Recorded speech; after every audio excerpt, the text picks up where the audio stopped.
You know that person who's always quiet in meetings, never interrupts, and somehow makes their coffee silently? Yeah, their brain is screaming at them the entire time. While you're out here blurting ideas like a popcorn machine on Red Bull, the quiet person is in a 5-act Shakespearean debate with themselves about whether to suggest, maybe we try a Google Doc? Quiet people aren't silent because they have nothing to say. They're silent because their inner dialogue is like a 24/7 courtroom drama. Every sentence is vetted by a panel of overthinkers. It's not, should I say this? It's, will this ruin the vibe, spark an existential crisis, and cause an email thread that lasts 3 business days? Inside, it's not calm. It's an internal monologue with dramatic lighting, echo effects, and occasional panic over whether they smiled weirdly 7 years ago. On the outside, stoic Zen monk. Inside, anxious raccoon at a disco. Irony level, maximum. So, here's the deal. While you're yammering on about your dog's gluten-free diet, the quiet person across the room has already mapped out the emotional dynamics of everyone present, noticed your twitch when you said X, and mentally noted that someone's wedding ring is suddenly missing. These people are the unofficial Sherlock Holmes of social life. But instead of a deerstalker hat, they've got a slightly anxious frown and earbuds that may or may not be playing anything. They notice everything, the tone shift, the glance that lingered too long, the conversation you didn't have, and they catalog it all. Not in a creepy, notebook-under-the-bed way, but more like a walking encyclopedia of social cues you didn't even realize you gave off. They don't miss things. They just store them for later, like emotional squirrels, but less fuzzy. So if you think your quiet coworker didn't hear that shady thing you whispered near the coffee machine, yeah, they did. And they also clocked the caffeine content in your drink, your level of fake enthusiasm, and the existential weight behind your happy Monday. Let's squash this myth. Quiet people are not silently evaluating your every move. That uncomfortable silence? Not judgment. That's self-analysis in HD. While you're sweating over whether you overshared about your 3rd failed kombucha attempt, they're still replaying that time in 2009 when they waved at someone who wasn't waving at them. They are way too busy judging themselves to judge you. You're just a passing side quest in the game they're losing against their own inner critic. Their internal monologue sounds like a Yelp review of their every social performance. Spoke too fast, voice cracked, joke didn't land. 2 out of 5 stars, would not recommend. So if you think they're giving you a blank stare because you're weird, nah. They're just lost in a flashback to that one text they reread 12 times before sending. And still regretted. Not all quiet people are shy. Some of them just don't like you. Kidding. Sort of. Being quiet doesn't automatically mean social anxiety, introversion, or fear of human contact. Sometimes it just means they don't want to waste precious brain calories on small talk about your uncle's new grill.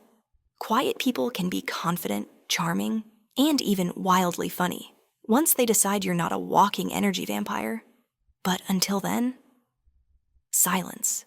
Glorious, people-filtering silence. It's less, I'm too scared to talk, and more, this conversation has less nutritional value than a stale Cheez-It. They're not frozen. They're filtering. Like a Brita pitcher for human interaction. So before you label them as shy, consider they might just be efficient. You ever try arguing with a quiet person? It's like shadowboxing a cloud. They don't yell, they don't flail, they just sit there, silently absorbing your rage like a meditation sponge. And somehow, that's worse. Because you know what's terrifying? A person who doesn't react. You can't gauge if they're angry, planning your demise, or composing a haiku about your poor conflict resolution skills. Silence from a quiet person isn't weakness. It's psychological warfare. It makes you do all the emotional heavy lifting. While you're tossing out accusations and raising your voice octave by octave, they're just blinking slowly like, "Are you done yet?" And you never know what they're thinking. They might be dismantling your entire argument in their head, or wondering if they left the stove on. Either way, unnerving. It's not that they don't have feelings. It's that they've mastered the art of holding back until it's necessary. And when they do speak, brace yourself. That one sentence will cut deeper than your 15-minute monologue. Basically, they're like emotional snipers. No spray and pray, just one well-aimed shot. Every interaction, every "how's your day?" it all costs something. For quiet people, socializing is not free. It's a limited currency. And once they're overdrawn, it's game over until recharge time. You ever see someone disappear from a party, then reappear 45 minutes later in a hallway petting the host's dog and eating crackers in silence? That's not weird. That's emergency introvert triage. Quiet people run on a different kind of battery. Small talk drains it like streaming Netflix on 2% power. But deep conversations, genuine connection, that's like plugging into a solar panel on a mountaintop. They don't hate people. They hate performance. And unfortunately, a lot of social interaction feels like karaoke night for people who didn't sign up. So if your quiet friend suddenly goes MIA after brunch, don't panic. They're not mad. They just hit 0% and had to go lie in a dark room and stare at the ceiling until their soul rebooted. Social battery management. Quiet people invented it. And honestly, we should all be taking notes. You know how sometimes you whisper something snarky, thinking no one heard it? Yeah, they did. Quiet people have what we call passive superhearing. They're not trying to eavesdrop. They just live in the realm of silent awareness. When you're not talking, you're listening. Deeply. Aggressively. Sometimes against your will. And they remember stuff too. Like that time you casually mentioned your fear of clowns in 2018? Yep. Still in the database. They're like human tape recorders with built-in lie detectors.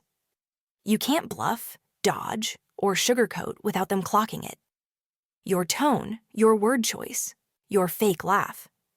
It's all going in the file. So if you've ever felt weirdly seen after being around a quiet person, you were. They've already constructed your psychological profile and probably assigned you a Hogwarts house. It's not creepy. It's just their default mode. Listening is their cardio. Here's a dangerous misconception. Quiet people are boring? False. Quiet people are freaking hilarious, but only on special occasions, like rare lunar eclipses or when they feel like you won't ruin the vibe. Their sense of humor isn't loud or chaotic. It's dry, sneaky, and often devastating in the best way. They are the masters of the side comment, the kings and queens of the perfectly timed eyebrow raise. The ones who drop a one-liner so subtly, you don't even realize you were roasted until 3 hours later in the shower. While louder folks are out here swinging joke bats wildly at piñatas of attention, quiet people are more like snipers in a sitcom war. They wait, they aim, and then, boom, comedy precision.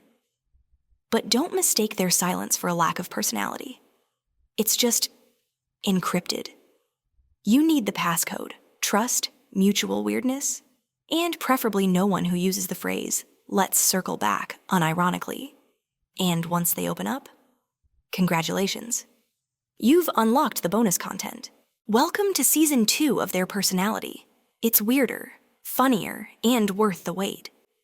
There's this magical thing that happens when a quiet person does speak. Everyone shuts up, like the air changes. Even the dog looks over, because when someone doesn't talk often, every word carries extra weight. It's like watching a cat jump. They wait, they judge the distance, they coil, and then bam, flawless execution. No wasted movement, no unnecessary meows. Quiet people don't throw words around like confetti. They use them like precision tools. If they give you a compliment, cherish it. That thing's rarer than a handwritten letter from Beyoncé. And when they give advice, It's usually the kind of insight that makes you question your entire life. Like, maybe you don't need to fix everything. Maybe you just need to rest. Mic. Drop. Their words hit different because they don't come often. And they usually arrive with a side of soul-cracking truth you weren't emotionally prepared for on a Tuesday. So if a quiet person says something kind, real, or deeply unsettling in its accuracy, don't brush it off. That was a moment. That was a gift. Also, they probably won't say it twice. Here's the real kicker. While the world's been busy sleeping on quiet people, they've been busy creating entire mental galaxies. These folks are walking novels. Inside their heads, secret hobbies, elaborate daydreams, emotional fan theories about their own life. They've built imaginary cities, rewritten arguments from 3 years ago, and plotted their Oscar acceptance speech, all before lunch. You'll never know the depths unless they let you in.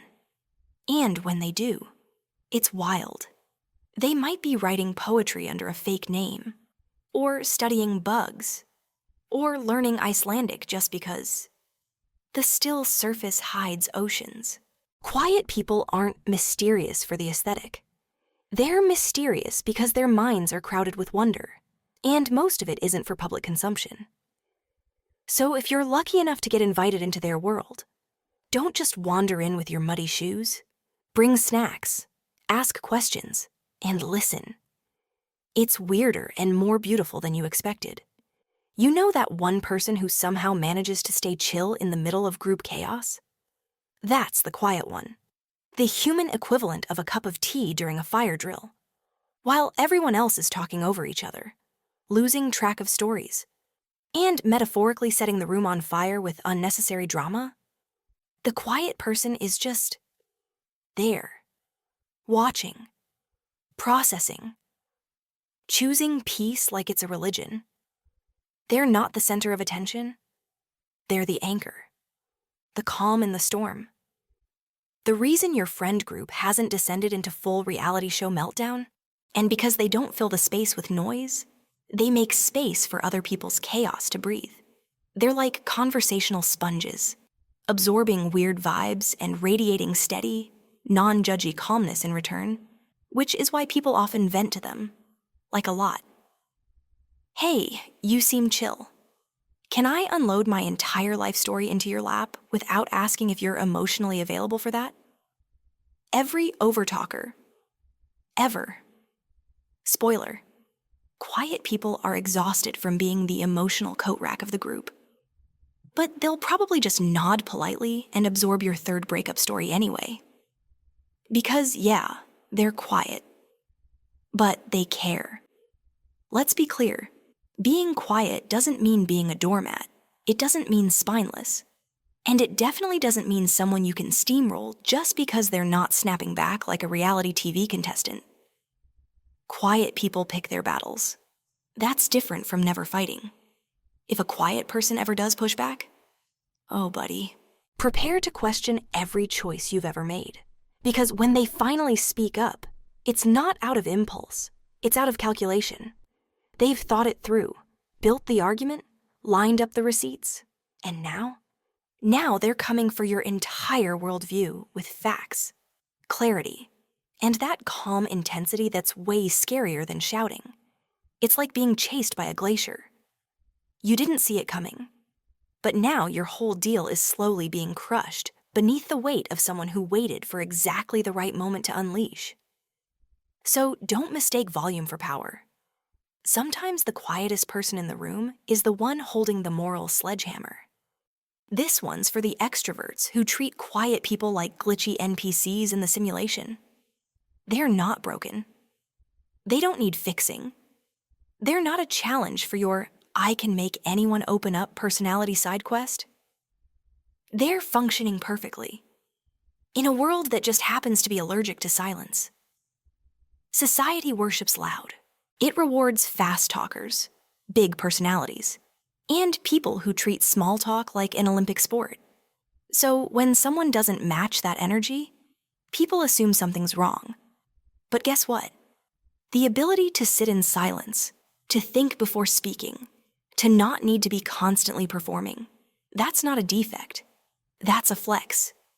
Quiet people are the reminder that depth matters, that stillness has value, that listening is a superpower. So instead of trying to fix them, maybe try learning from them. Or at the very least, give them some space to be exactly who they are. Magnificent weirdos with an inside world deeper than most people's Instagram captions.